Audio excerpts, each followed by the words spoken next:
Здравствуйте, в эфире актуальное интервью. Тема нашего разговора. Недавно прошедший юбилей нашего Нерюнгринского театра актера и куклы Республики Саха-Якутия. И сегодня мы побеседуем с директором, художественным руководителем и режиссером этого театра Петром Скрябиным. Чем же живет сегодня театр и каковы его театральные будни. Петр Труханович, добрый день. Спасибо огромное, что пришли. Поздравляю вас с прошедшим юбилеем. Творческих успехов. У нас есть по этому поводу несколько вопросов. Немножко об истории хотелось бы узнать, когда создавался, при каких обстоятельствах. Немножко об истории. Если вкратце рассказать, то 19 мая 1985 года наш театр начал свою историю.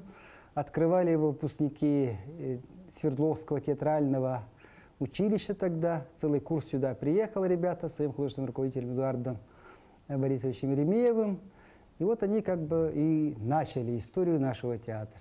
В том же году летом была набрана якутская труппа нашего театра заслуженным артистом Российской Федерации Якутской АССР Федотом Федотовичем Потаповым. То есть как бы получился такой театр, состоящий из двух творческих коллективов, то есть национального и русскоязычного. Вот так вот мы начали нашу работу. А вот какова была идея или почему вот именно театр кукол, не драматический, а вот именно на куклах? Я не знаю, чем тогда руководствовались, но мне кажется, они поступили очень мудро. Те мужи, которые и решили именно сделать этот театр. Почему? Потому что вообще в истории нашей республики, даже, наверное, и в истории как бы самого народа, понятия театра кукол как такого не было. То есть это было такое совершенно новое веяние, совершенно новый какой-то жанр, новый взгляд на жизнь. И тем более город молодой, город молодых, детей много. Что еще открывать? Театр кукол. Но он и по сей день остается единственным в республике, да? Да. Единственный театр в нашей республике. Теперь немножко о заслугах. Да? Вот, насколько я знаю, ваш театр неоднократно участвовал в конкурсе «Золотая маска». Это, на мой взгляд, это один из престижных конкурсов в России. Это считается как бы таким нашим, наверное, самым пиком театрального достижения, когда действительно театр удостаивается диплома, лауреатства «Золотой маски», потому что она так и называется. Национальная театральная премия, фестиваль «Золотая маска».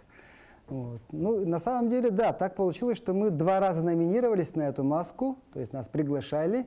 Наверное, было с чем, было что приглашать. Значит, все наши труды, наша работа, которая все эти годы длилась и шла именно к этому, каким-то образом получила такой результат, что нас пригласили туда. Для нас это очень, на самом деле, тоже радостно и престижно. Но помимо «Золотой маски», конечно, мы еще участвуем и в других театральных фестивалях, причем не только в кукольных, бывает, что мы и в драматических фестивалях участвуем частенько. Актеры универсальные, да, актеры у нас универсальные, не только кукловоды, но еще и драматические. Так как театр в городе один, значит, соответственно, нам просто сам Бог велел еще играть и драматические спектакли. А вот про зрителей, да, вы сказали, что зритель любит. А каков он сегодня? Зритель это тот участник нашего театрального процесса, когда рождается спектакль. То есть актер может играть сколько угодно на сцене. Да? Режиссер может сколько угодно ставить всякие замысловатые спектакли, свои задумки. Но если зрителя не будет, спектакля не будет. Спектакль жив, пока его смотрит зритель. Поэтому я считаю, что наш зритель, который к нам ходит, именно своим дыханием, своим отношением оживляет то, что происходит на сцене. И, на самом деле, зрителя надо еще и неким образом, наверное, и воспитывать. Поэтому как раз театр кукол, как изначальная ступень, когда ребенок встречается с театром, это как раз, наверное, начальная школа театра такого, да, для зрителя. В этом смысле мы, конечно, за эти 33 года, мы тут громко назвали юбилей, но тем не менее, да, такая дата такая интересная.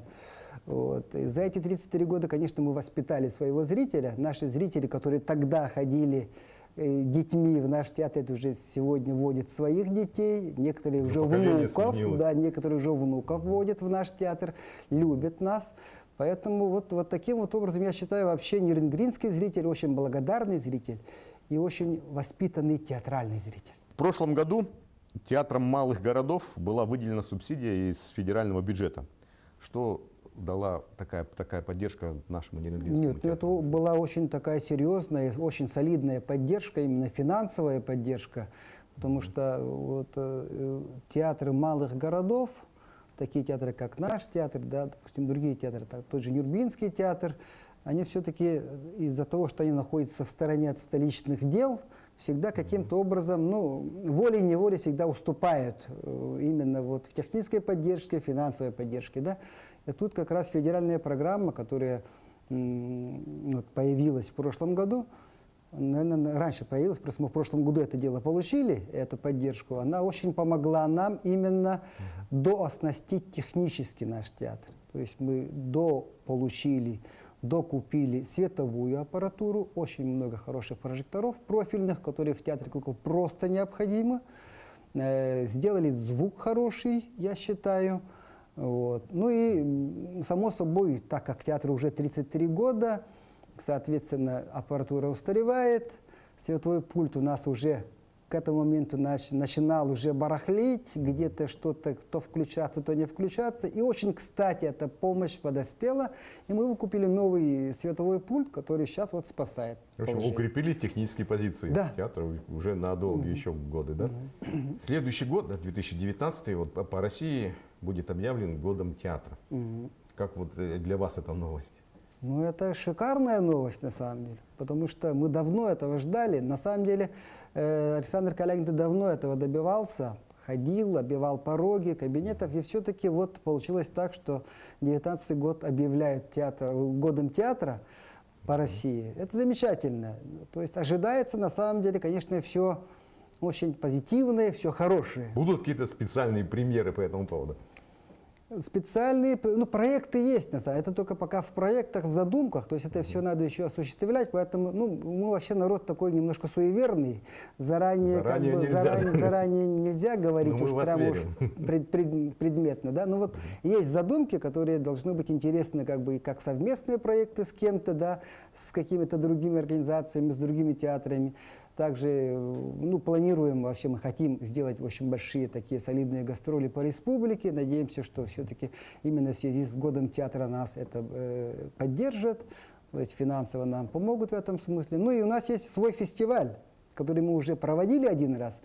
Но и в силу того, что у нас вот начались немножко проблемы денежные, мы это дело притормозили. Это фестиваль театров кукол «Тулук». Если как бы вот, ну, будет хорошая поддержка, допустим, именно в связи с годом театра, то в 2019 году, именно в мае, мы вот именно хотим именно в день рождения нашего театра, 19 мая, тоже сделать очередной фестиваль театров кукол. У нас сейчас есть одна проблема, да? Проблема здания театра. Казалось бы, мы живем в таком шикарном здании, огромном, хорошем, хорошая сцена большая, есть малая сцена, есть зал массовых мероприятий, все замечательно, все хорошо, но это все мы арендуем.